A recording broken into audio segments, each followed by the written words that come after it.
Olá, bem-vindo. Ainda bem que aceitou o nosso convite. É um grande prazer tê-lo aqui connosco. Bem-vindo. Obrigado por me convidarem. Nada. Espero merecer o convite. Então, em primeiro lugar, eu gostaria de lhe perguntar como vê a relação dos portugueses com o cinema nacional.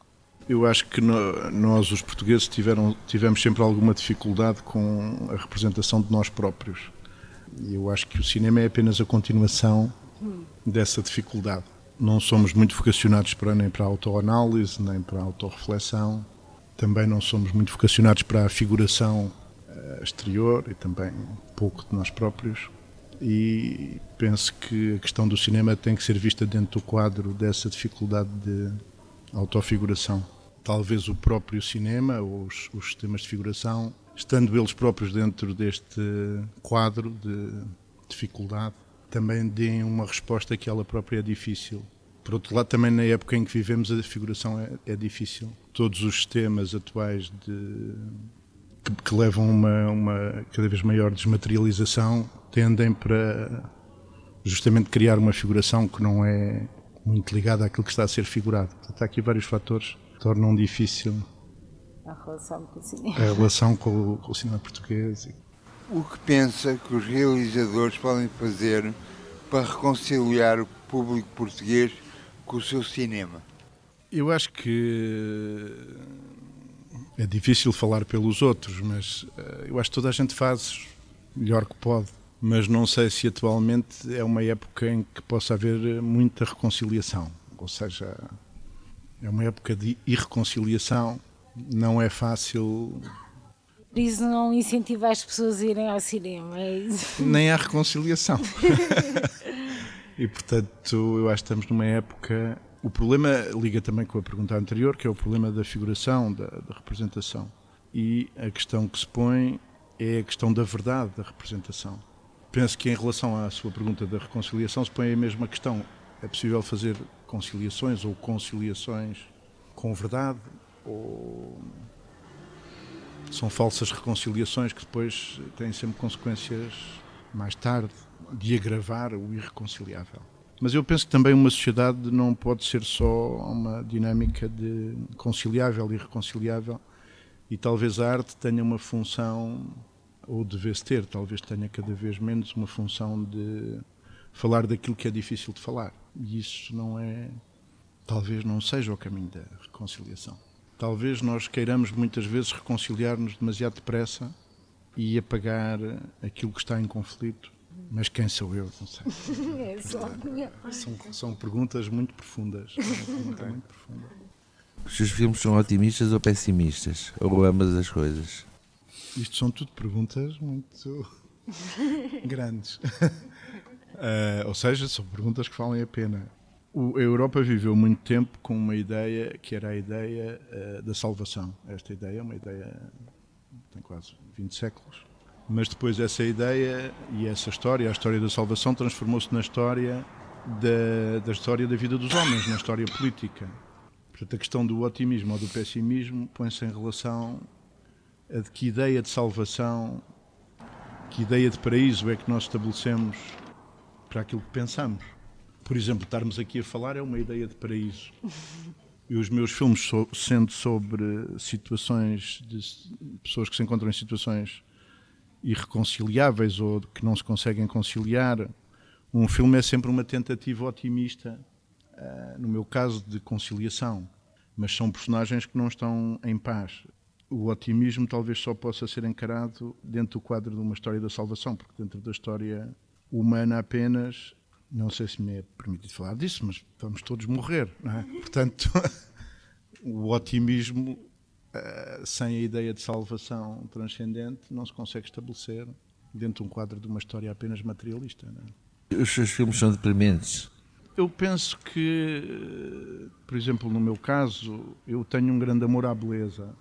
Não sei se a beleza redime das dificuldades.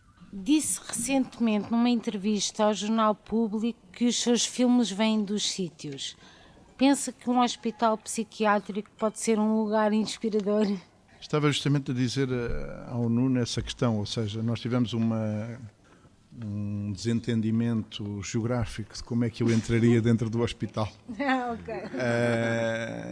E o Nuno gentilmente estava preocupado se eu me sentiria mal com isso. Mas pelo contrário, esses equívocos a mim permitem fazer um reconhecimento do território, do espaço.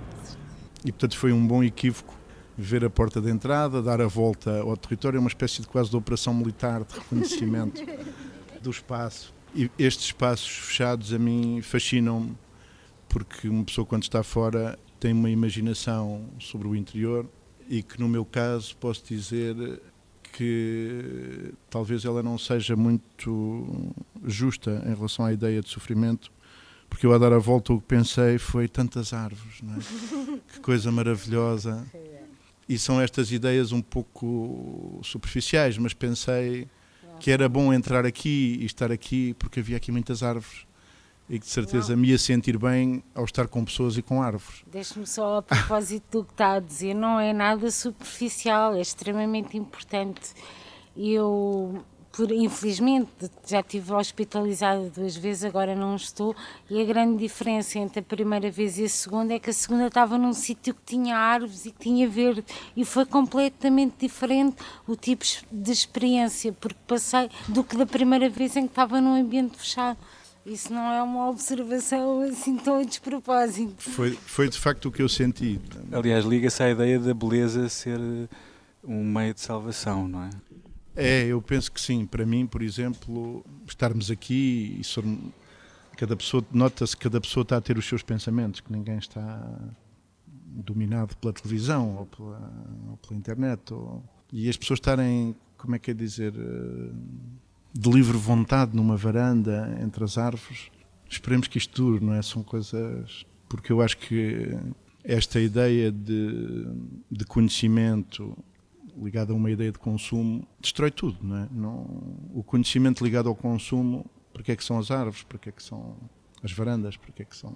E eu pensava, e aliás falei isso também com o Nuno quando entramos, ao saber que estão a fechar os hospitais, né, nos Estados Unidos e nos outros sítios, disse-me que também não é só nos Estados Unidos, eu não sabia. É bom haver sítios em que se possa sair do conflito da vivência de uma sociedade tão violenta. Mas pronto, eu estou sempre a falar, já há bocado estava também, sem saber, não é? Sem autoridade, digamos. Mas pronto, o que eu imaginei foi isso, que também eu ia ter a sorte de poder entrar neste sítio e estar com pessoas aqui ao pé das árvores. Por que acha que as pessoas veem filmes? Tenho pensado muito nisso. Eu, por exemplo, às vezes pergunto-me a mim próprio, no dia seguinte, eu tenho dificuldade em dormir. E ao adormecer pergunto-me como é que vou adormecer, não é? E às vezes no dia seguinte tento lembrar-me como é que consegui adormecer. E no meu caso eu penso que está ligado a imagens, ou seja, eu penso em certas pessoas... Mas também penso ou numa rapariga, ou na minha mãe, ou no meu pai, lembro muito do meu pai. Eu não sei se essas imagens têm a mesma natureza das imagens cinematográficas, mas são imagens que me permitem não estar só, parece contraditório, mas não estar só a pensar no meu pequeno mundo, das pequenas coisas que há para fazer. E penso coisas e vejo imagens que me permitem sair de mim, de algum modo, é estranho e contraditório. E adormeço. Mas ao mesmo tempo essas imagens ajudam-me a pensar e a dormir e a acalmar. Portanto, eu não sei se o cinema não pertence à natureza destas imagens que nós precisamos, talvez para nos representarmos a nós próprios. Ou seja, o que eu me pergunto é se nós não precisamos nos representar a nós próprios para haver uma representação com os outros. E se o cinema não é uma maneira de nos podermos pensar sem estarmos diretamente a pensar em nós. Ontem uma amiga minha mandou-me um livro, eu sou muito amigo dos livros, e mandou-me um livro e eu não conhecia o autor, e para quem é muito amigo dos livros isso é uma felicidade, ser oferecido um autor que não se conhece. Era uma inglesa que se chama Gillian Rose, já morreu, e ela falava dos Knights of Resignation e dos Knights of Faith, dos Cavaleiros da Resignação e dos Cavaleiros da Fé. De facto, esta questão do que é o cinema, que se liga às outras perguntas todas que foram feitas, para que é preciso o cinema dentro de um quadro da resignação ou de um quadro de sairmos de nós próprios e acreditarmos nos outros, que é o quadro da fé. E é uma boa pergunta esta dela, e também a sua. Ou seja, porque é que nós precisamos do cinema? É uma pergunta quase assustadora, colocada a um realizador. Porque eu acho que fui para realizador porque também não conseguia fazer nada. Então porquê é que se vai para realizador se não se consegue fazer nada? Porque se calhar no cinema também não se faz nada, não é? É apenas, o cinema é ordenar aquilo que se vê de uma maneira diferente daquela da ordem sucessiva dos dias e então, para mim o cinema é um pouco essas imagens antes de adormecer, ordenadas de uma certa maneira, a falar de questões que me preocupam antes de adormecer. É rentável fazer cinema? Eu estou cheio de dívidas. Não é o único. É o único. Eu tenho aqui um problema. Tenho aqui um problema comigo. Agora, é rentável estar aqui. Portanto, também há diferentes rentabilidades. Da primeira não é rentável. Mas o que é que paga esta? Estarmos aqui a conversar. Eu gostaria de lhe fazer uma pergunta. Há pouco tempo deu uma entrevista, o meu pai contou-me, em que falava sobre a experiência porque passou quando foi dormir ao convento dos Capuchos. E eu infelizmente não tive a oportunidade de ouvir essa entrevista, mas tenho agora a oportunidade de estar a entrevistar e gostaria que nos contasse aos nossos ouvintes a experiência porque passou e porque é que decidiu ir dormir ao convento dos Capuchos. Na nossa civilização atual, tudo é destruído e reconstruído muito depressa. Mas, por exemplo, quando entramos aqui no Júlio de Matos e vemos diferentes edifícios de épocas diferentes, é um testemunho das vidas, das ideias, das utopias. Através do mundo material é que nós conseguimos ver as ideias. E, por exemplo, aqui há várias ideias sobrepostas do que é estar doente, do que é ser curado. Mas há uma coisa que é específica dos edifícios que estão ligados a instituições e a ideias de como é que a sociedade se deve organizar. Um hospital pertence a esse quadro. Não é? A gente sabe que os hospitais começaram a aparecer a partir do século XVI, mas com a Revolução Industrial tornaram-se sistemáticos. Mas os conventos já vêm muito de trás, não é? Vêm do início do cristianismo. Este convento em particular dos Capuchos está ligado à Ordem Franciscana. A Ordem Franciscana teve várias cisões, mas teve sempre uma ideia muito ligada à natureza. Os franciscanos procuravam sítios que manifestassem a criação divina e a natureza como uma ideia de criação divina, como acontece, por exemplo, em Sintra e particularmente no convento dos Capuchos, em contraste e em conflito com a ideia daquilo que é criado pelos homens, como por exemplo os aviões. E, portanto, toda esta revolução em direção ao capitalismo, que verdadeiramente começa no século XII, dá-nos um quadro em que conseguimos pensar logo o São Francisco como uma reação justamente a essa ideia capitalista, logo no século XIII, XIV, etc. Quando estes conventos são fundados, a casa-mãe é na Rábida, na Serra da Rábida, e eles escolhem os sítios que eles consideram belos, mas belos no sentido em que há a manifestação da criação de Deus na natureza. E então é a Rábida, a Costa da Caparica também é inventada por eles, não havia nenhum prédio na Costa da Caparica. Havia a riba fóssil e um convento, não é? Portanto, a gente nem consegue imaginar o que era aquilo. Não é? E em Sintra a mesma coisa. Dormir no convento, que foi uma experiência que eu tive com os surfistas do Guincho, é uma ideia que continua a ideia de uma natureza criada por Deus, porque ao ser noite e ao dormirmos é como se desaparecesse a nossa época e nós pudéssemos estar no século XVI. Não havia surfistas no século XVI.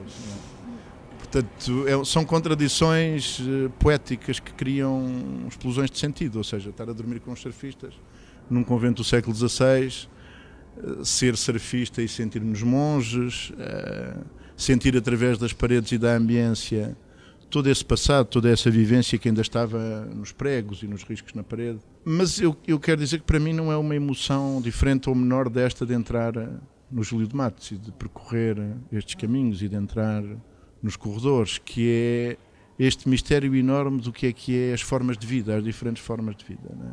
Deus, ao criar a natureza e ao criar também o homem, cria também muitas maneiras de viver. A natureza tem muitos caminhos, os homens também têm muitos caminhos. E talvez, no meu caso, ser realizador é a minha dificuldade de ter eu próprio uma maneira de viver e o cinema permitir-me ter diferentes maneiras de viver. Qual é para si o meio de cinema ideal? A televisão que chega a muito mais pessoas ou a sala de cinema? A minha resposta é parcial, ou seja, eu acho que o cinema tem uma particularidade que é como entrar também no Júlio de Matos ou num convento, que é a pessoa imagina um filme, ouviu falar de um filme ou imagina um filme e está fora desse filme. E então, quando vai ao encontro do filme, há um encontro daquilo que imaginou com o que está a viver no filme. Eu acho que isto é um bocado como fazer amor. Pode-se fazer amor muito depressa, pode-se querer atingir o clímax muito depressa, mas o que é que se viveu, não é? O que é que se imaginou, o que é que aconteceu do que se imaginou. Portanto, eu diria que a televisão é uma relação com pouco conflito, com pouca atenção, com pouca imaginação em relação ao que está a ver. Não deixa sonhar, não é? Eu acho que o cinema é justamente imagens que foram sonhadas e que há uma expectativa que a pessoa que vai ver o filme também ela se entrega àquele momento. Eu acho que não é por acaso a sala escura, não é por acaso o estar com outras pessoas, o obrigar-nos a sair de casa. Enquanto na televisão estamos a fazer muitas coisas ao mesmo tempo. A televisão é como o telemóvel, não é? Podemos estar na casa de banho a falar com uma namorada ou com um juiz. Há uma descontextualização. Enquanto o cinema obriga-nos à atenção. E a atenção é que permite sonhar. Não sei se... O nosso programa de rádio nasceu do encontro com o documentário El Revés del Tapiz pela Loucura, da realizadora Adriana Leire, sobre um programa de rádio criado e realizado por pessoas com psicodiagnóstico na cidade de Barcelona, a Rádio Nicósia.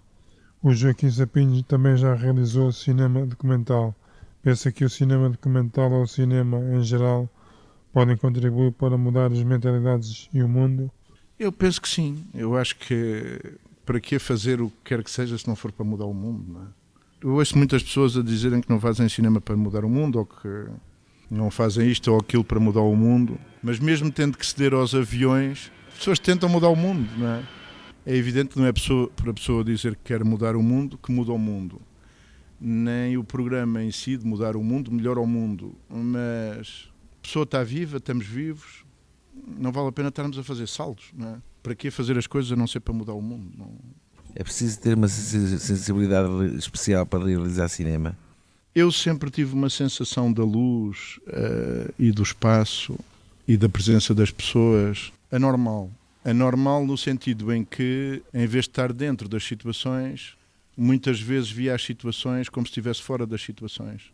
Não sei se o mais importante não é estar com as outras pessoas e não sei se esta sensibilidade que eu talvez tenha, se não é um defeito que me põe de fora das situações e da vida. Ou a própria relação com a beleza, eu não sei se ao mesmo tempo eu que sinto a beleza como redentora, não sei se não exclui do da verdadeira vida, que é a empatia, a compaixão, a piedade, ou seja, sentir os outros.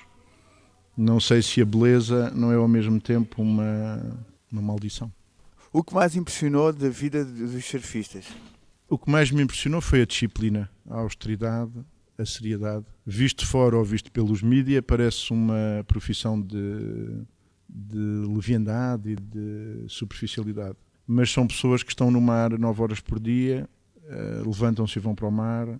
É um trabalho sobre estar a quase voar, não é? Levitar, mas que afinal é baseado naquilo que é pesado, ou seja, na austeridade, no rigor, no trabalho. Acredita na ressurreição?